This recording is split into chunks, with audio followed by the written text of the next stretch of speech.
Good evening, or good day, or good afternoon, depending on where you are watching me from. Um, gradually the year is coming to an end, and I want to share my opinion on Ghana's exchange rate regime and how the exchange rate has performed over the year 2025, and the conversation around the intervention or intermediation, as Bank of Ghana says he did in the market, the 10, to be specific, the 10 billion intervention in the market by the Bank of Ghana. First of all, I have to establish that it is well within the mandate of the Bank of Ghana to ensure there is exchange rate stability, and it is part of its mandate to ensure price stability too. And the strength of the currency is well within the mandate of Bank of Ghana.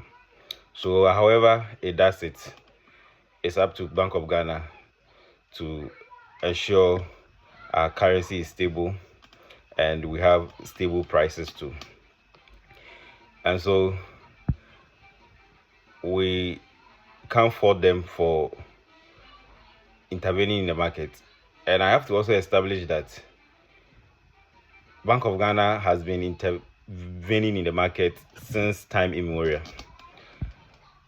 because even for the past governor from 2020, what I saw in the market was that getting to the end of every quarter, the Bank of Ghana will intervene in the market to get the rates down, so that the government's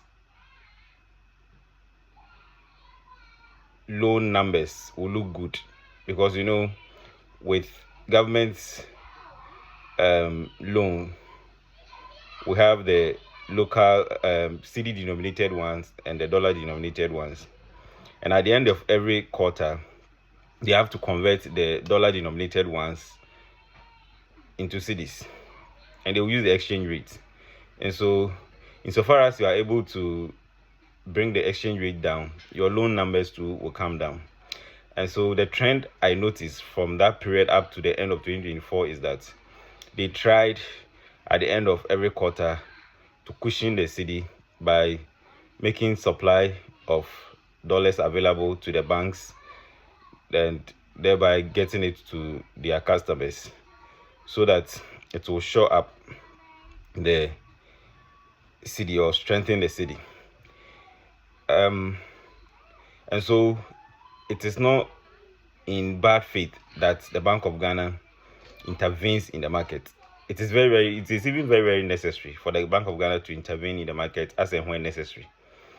But then that intervention should not be at the detriment of our currency reserves. That is the key point I want to note, because the currency reserves are kept to be used in times of crisis. For example, if there is war or something outrageous that the normal course of business cannot go on for us to get supply of dollars, we fall on our reserves. Because as much as we all know, Ghana is import dependent, from oil to the normal staples we have on our table. We depend on imports. And so it's very necessary that the Bank of Ghana keeps reserves to intervene in the market in times of those hard times or crisis. And so it is well within their mandate to intervene in the market. But in normal times like this, if they intervene and they fall on the reserves and they are depleting the reserves, that is where we have the cause to worry. But now let's look at this thing. They've come intervene in the market with a whopping $10 billion without touching the reserves. In fact, the reserves are the figures are showing that the reserves have gone up.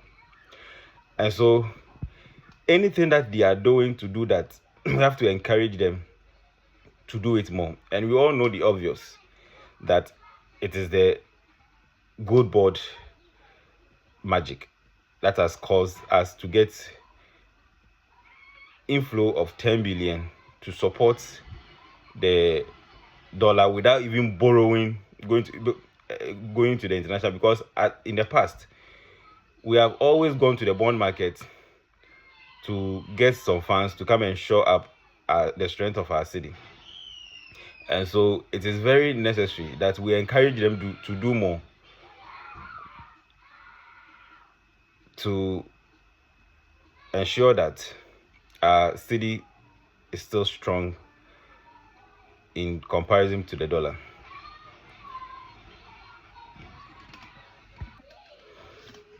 One other thing is that in intervening in the market, they also have to be mindful of the interest of the players in the system, i.e. the importers and exporters. They have to find an equilibrium level where importers will be satisfied and exporters too will be satisfied.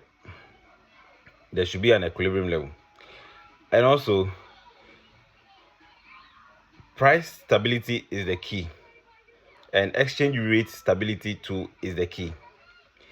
And so appreciation alone is not enough. We are still in the volatile situation that our exchange rate is still volatile. And so we have to get to the level where we have stability. That is where we have to aim, because stability gives the business environment peace of mind. Its stability kills speculations. And so if we are able to get to the level where we have stable exchange rate regime, that in the morning when you are going to sleep, you know that it is, let's say, 12, and you wake up and you see it at 12, or in the next 3 months it will still be 12.